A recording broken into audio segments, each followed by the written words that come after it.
You're hungry too, aren't you? It's okay. I don't have much, but we can share. Wren Calloway said it quietly, crouching beside a pale brown dog who had appeared at the edge of her small yard that morning, thin-flanked and uncertain, moving with the careful hesitance of an animal that has learned to expect very little from the world and is perpetually surprised when something edible appears.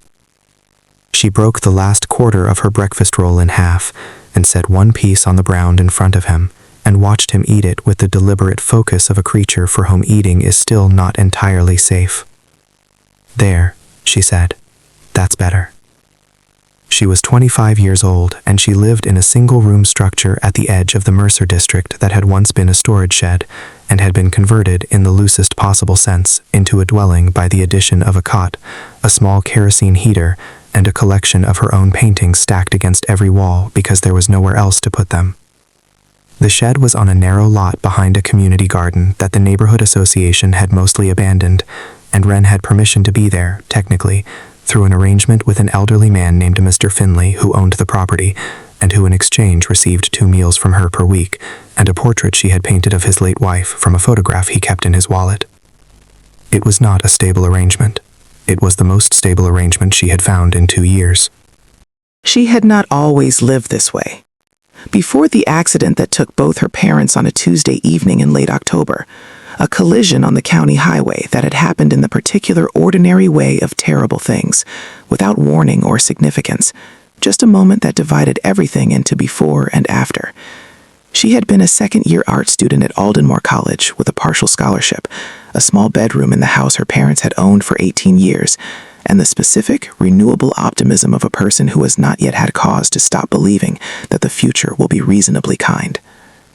Her parents, Vernon and Lucia Calloway, had been the kind of people a neighborhood remembers. Her father, who managed a plumbing supply warehouse and coached Little League on Saturdays. Her mother, who taught reading at the elementary school 3 blocks from their house and made soup from scratch every Sunday and left containers of it on the porches of elderly neighbors without ever telling anyone she had done it. They had not been wealthy. They had been present and consistent and warm, and their absence had left a shape in the world that nothing had yet filled. After the accident, Wren had stayed in the house alone for 3 months. Her uncle, Garrison, had appeared soon after, concerned, attentive, helpful with the paperwork in the way that people are helpful when they understand what the paperwork contains. Garrison was her father's younger brother, a man Wren had seen perhaps a dozen times across her entire childhood, whose interest in her family had never previously extended to visits or phone calls, but who had now developed a deep and apparently genuine concern for her welfare. He had suggested she come stay with his family while she got back on her feet. She had been 23 years old and alone, and not yet capable of seeing the shape of what he was doing, and she had said yes. She had stayed with Garrison's family for 6 months. In that time, with a patience and a gentleness that she had believed was real because she had needed it to be real, he had guided her through the process of settling the estate, explaining, reassuring, producing documents at exactly the right moments, making sure she understood what she was signing and what it meant, which was to say he made sure she did not understand it at all. By the time she was 24, the house was no longer hers. The morning she realized the full scope of what had happened was the morning Garrison's wife told her, with the flat efficiency of someone delivering a memo, that her room was needed for a new purpose and she should take her things. She had taken her things. She had not gone back. She had stood in the driveway with a single bag and 2 boxes of her paintings, and the specific, hollow clarity that arrives when you understand that what has happened cannot be undone, and that the only productive response to it is to start from where you actually are. She had not pursued legal remedies, partly because she had no money for them, and partly because the grief she was still carrying had left her without the surplus energy that litigation requires. She had found Mr. Finley's shed after 3 weeks of more provisional arrangements, and had moved in with the quiet determination of someone who has decided that dignity does not require square footage. She had rebuilt around herself, slowly and without complaint, a life that fit her actual circumstances, rather than the ones she had previously occupied. She taught 4 children in the mornings, neighbors who paid her in cash or in kind for reading and basic math, an informal arrangement that brought in enough for food and kerosene. She had found the children through the community garden, whose few remaining regular visitors included a woman named Clarice, who had 3 grandchildren and no money for after-school programs.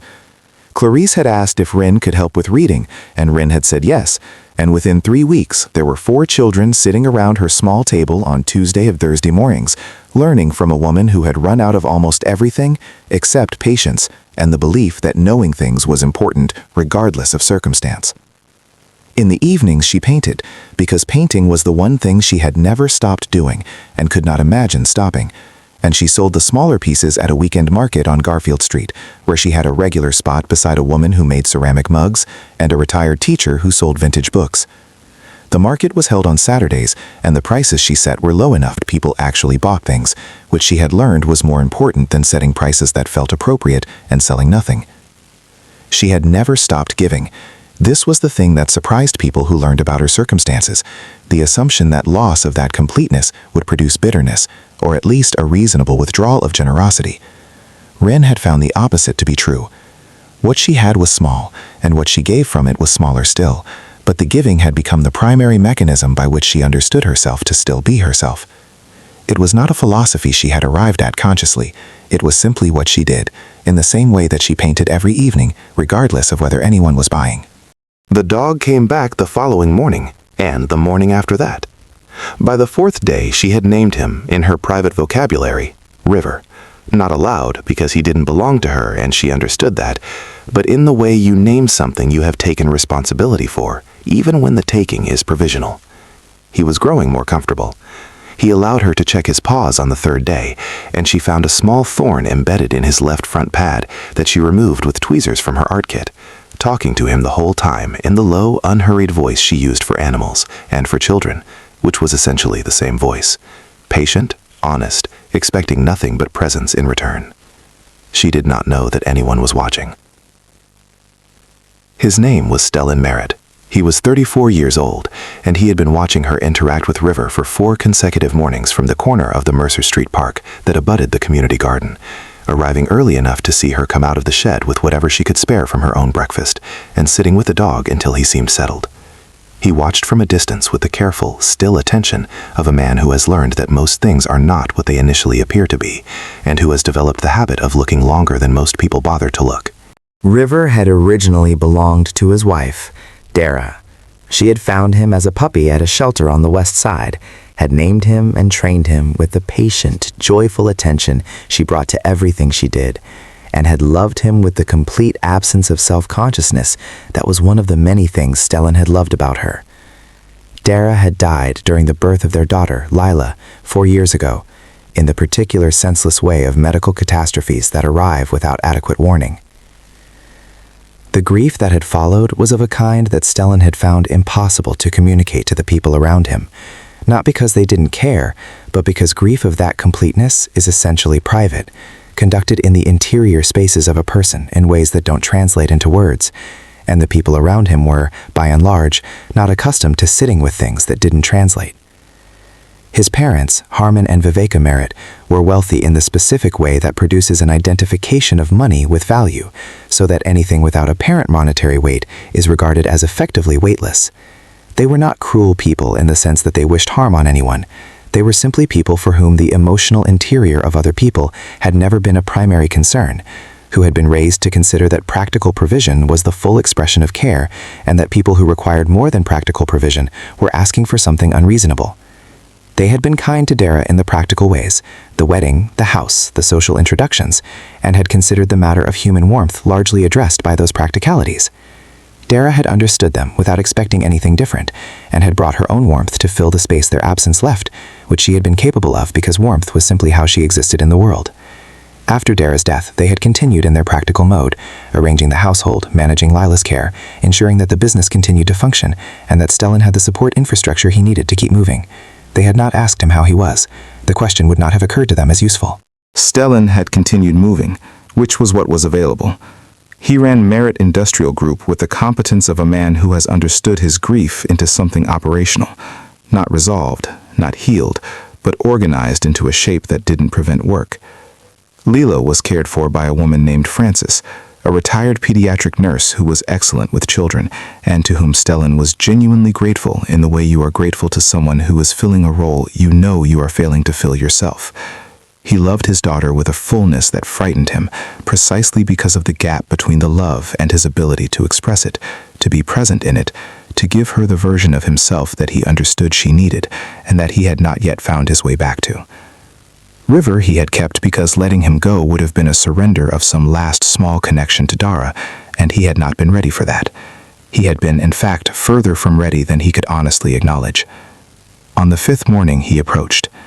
He walked to where Ren was sitting with River in the early light, both of them quiet, the dog's head resting against her knee while she sketched something in a small notebook she kept in her coat pocket.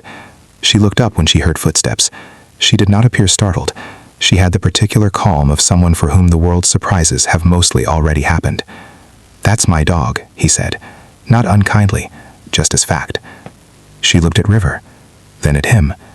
"I know he belongs to someone," she said. "I was just feeding him. He was thin." She paused. "I'm sorry if I shouldn't have. I wasn't trying to take him." "I know you weren't," he said. He sat down on the bench at the edge of the path, at a respectful distance, and for a while they were both simply present with the dog between them and the morning going about its business. Then he said, "He belonged to my wife. She passed 4 years ago." Ren was quiet for a moment.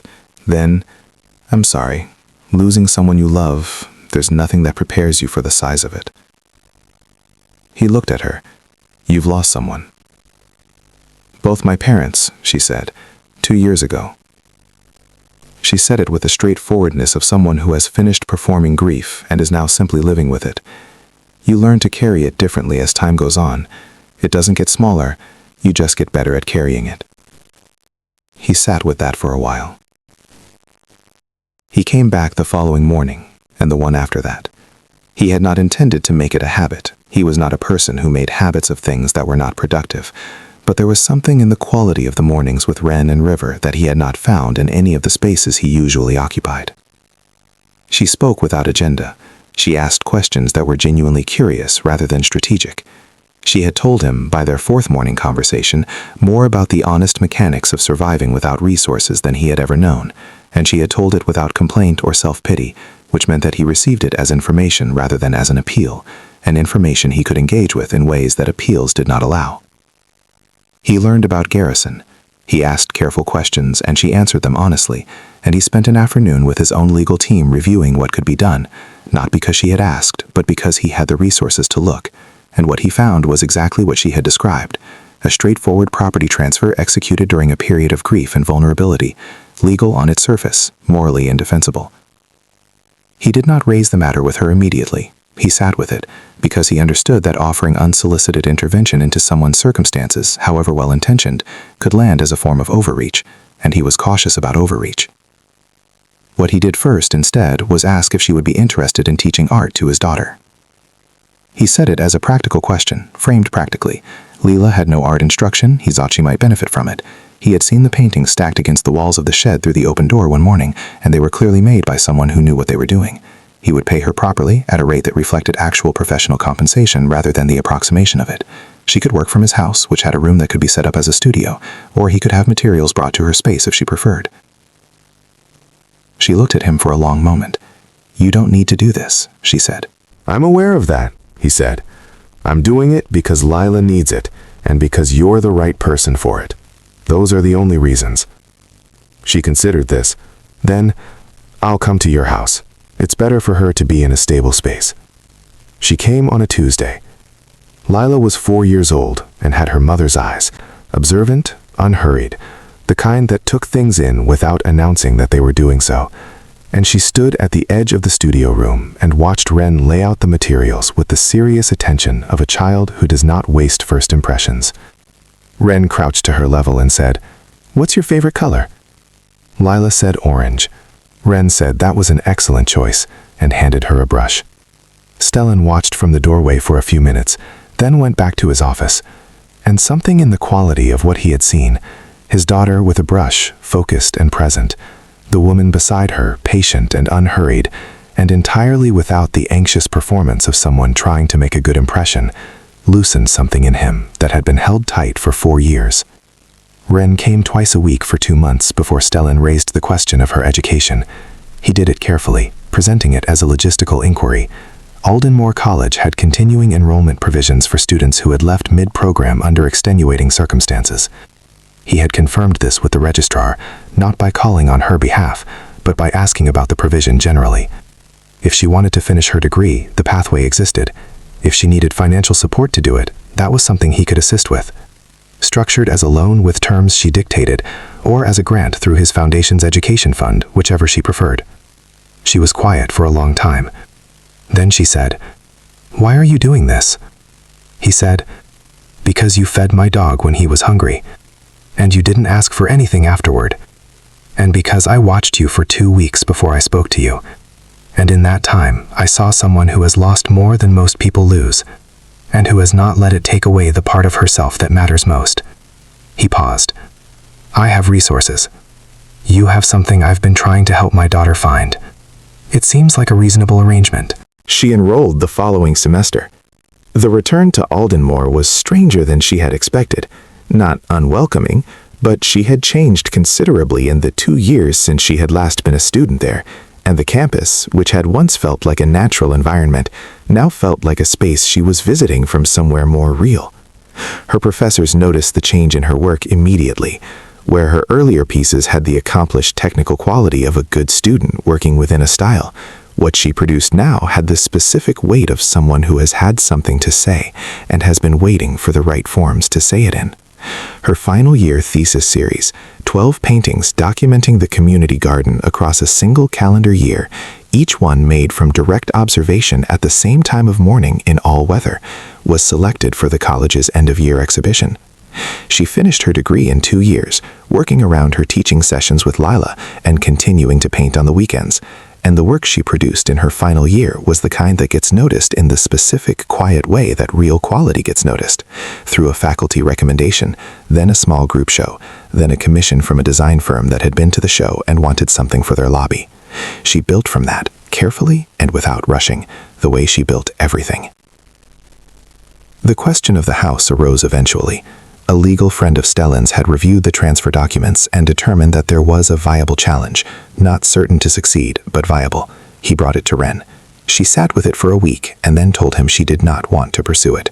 Not because she had forgiven Garrison in any simple sense, but because she understood that the energy required to fight for what she had lost was energy that could be spent building what she was making, and she had made a decision, somewhere in the 2 years in Mr. Finley's shed, that forward was the only direction she intended to travel. "The house is the past," she said. "I'm building something different." She built it over 4 years. First, a stable income, then a small apartment with a studio, then a collaboration with a local gallery that became a long-term residency. She continued teaching, not because she had to, but because she found it gave her something that the painting alone did not, the specific satisfaction of watching someone else find the thing they were capable of, which she had learned was a pleasure entirely distinct from finding it yourself. She continued feeding the birds every morning, the same way she had fed them in a garden behind Mr. Finley's shed, because habits of kindness become structural when they are practiced long enough. She continued caring for the stray she encountered. She started, in her 4th year, a small art program for children in the Mercer District Community Center, Tuesday afternoons, free of charge, funded partly by a percentage of her gallery sales and partly by a donation from Merit Industrial Group's Community Foundation that she had neither requested nor, once it arrived, refused. Lila was 8 by then.